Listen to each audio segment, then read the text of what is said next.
My name is Dr. Rawah Adnan. I'm a consultant psychiatrist at Serene Hospital. We're going to talk today about a topic. A lot of people believe it's not common, but actually it is common. We receive many patients.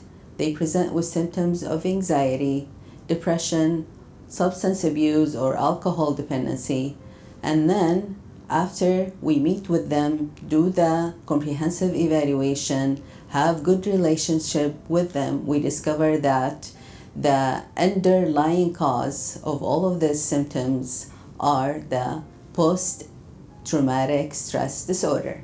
We have to meet 5 different criteria. I'm going to summarize those criteria in 5 words. First, the actual exposure, or witnessing the exposure, or learning about close friends or family member having the exposure, or listening to the aversive talk about that exposure. Now, exposure to what?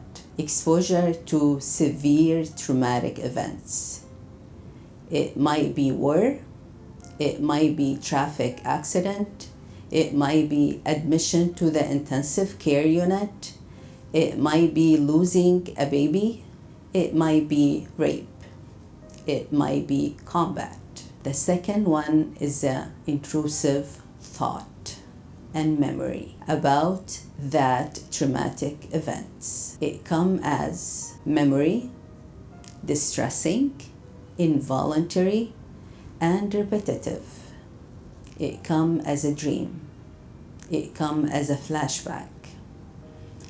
Usually those people, when they have any cues symbolizing the traumatic event, they will have mental distress or physical distress. What is the mental distress? It comes as a panic attack. They will have tachycardia, distress, severe anxiety, chest pain, or they might have physical symptoms like nausea, sometimes vomiting, sweating, shaking. So those are the second one, the second criteria, which is the intrusive thought. The third criteria, distorted belief and emotion. What is the distorted belief? Distorted belief, they will have negative belief, negative expectation about themselves. They will have low self-esteem. They will have distorted memory about the incidents, about the traumatic events. They cannot remember the details. They cannot remember the cause of the traumatic events. For the emotion, they have persistent low emotion. They cannot experience the positive emotion. They are really detached from other people. They cannot form a close relationship, and that can put them at danger when they are in a relationship. They have this numbness, detachment, estrangement. They cannot be close. They cannot love. And the fourth one is the hyperarousal. They will have hyperarousal symptoms. They are really fast to react. The reaction is very intense. Sometimes about something to the other doesn't seem important, but for them it is a symbol of the traumatic event that they have passed through. They have difficult falling asleep or staying asleep. They have problem with concentration. They have problem with anger. They cannot regulate their emotion.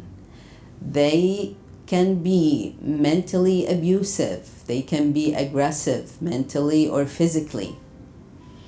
And the last thing, the avoidance of anything that can remind them of the traumatic event, that can remind them even of the memory of that traumatic event. They put frantic effort to stay away from anything that can remind them of that event.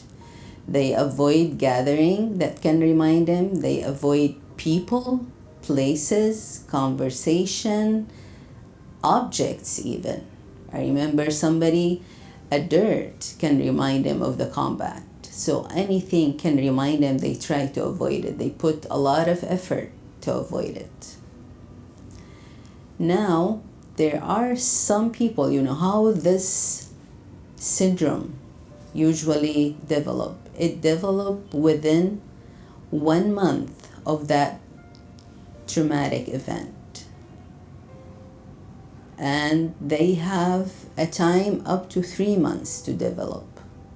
And then you can see all the criteria and those, you know, the things that we talk about it has to last at least 1 month. 50% of the people with treatment, either psychology treatment, psychological treatment, or pharmacological treatment, or combination, they can improve. Some of them, you can see them after 20 years and they still have symptoms of the PTSD, post-traumatic stress disorder.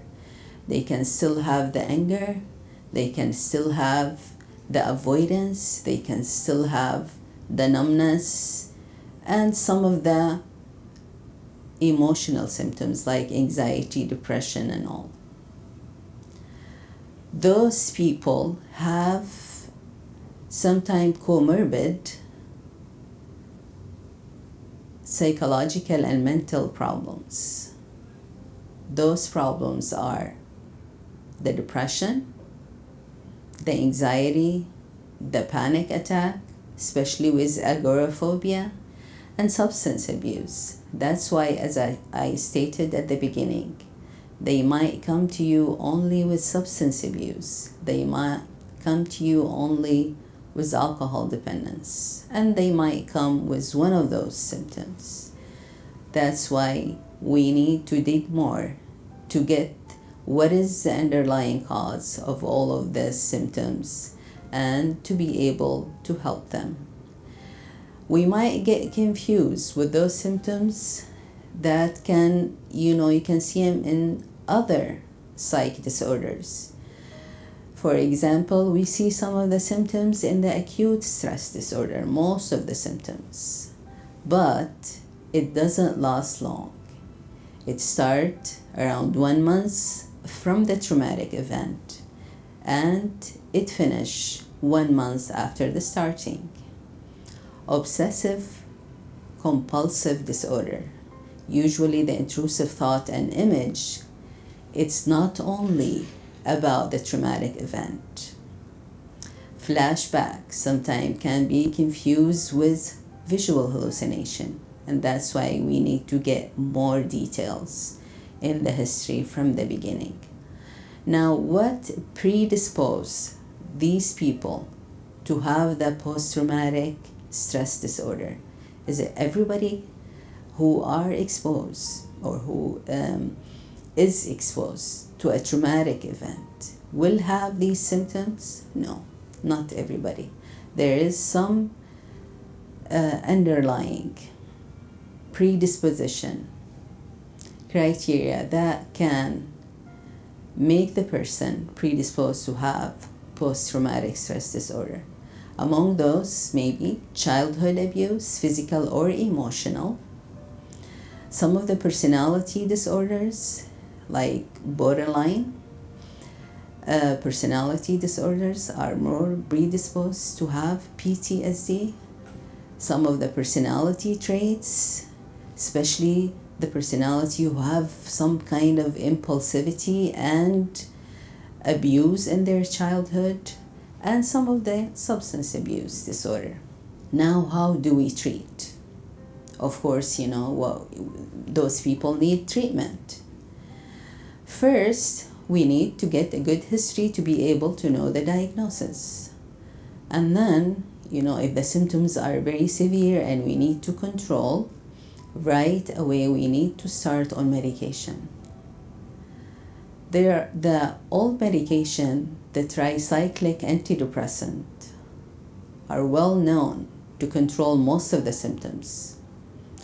However, due to the risk of overdose and cardiac side effect, we try to avoid those. The people with PTSD have the risk of overdose. So the first line in treatment are the SSRI and two of the SSRI, serotonin reuptake inhibitor. The two medications are citrulline and paroxetine.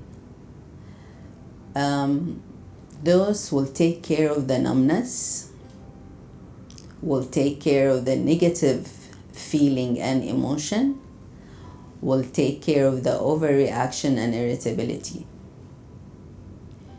There is Prazosin, which is an alpha blocker, one of the blood pressure medication, can work for the nightmare. We can use at times for the aggression and anger Depakine, although we prefer to use the serotonin reuptake inhibitor. Benzodiazepine was proved not to have any benefit for those people, but only increase the risk of addiction for them.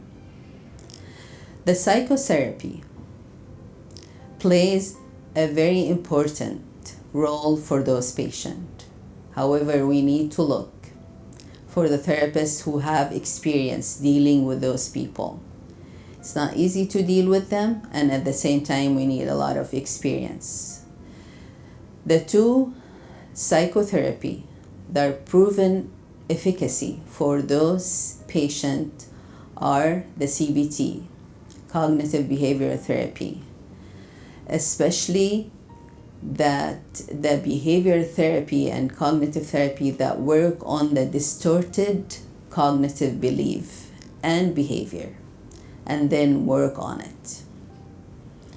Sometimes it looks like, prolonged exposure to those people to the traumatic events through virtual reality, and then do the relaxation and desensitization.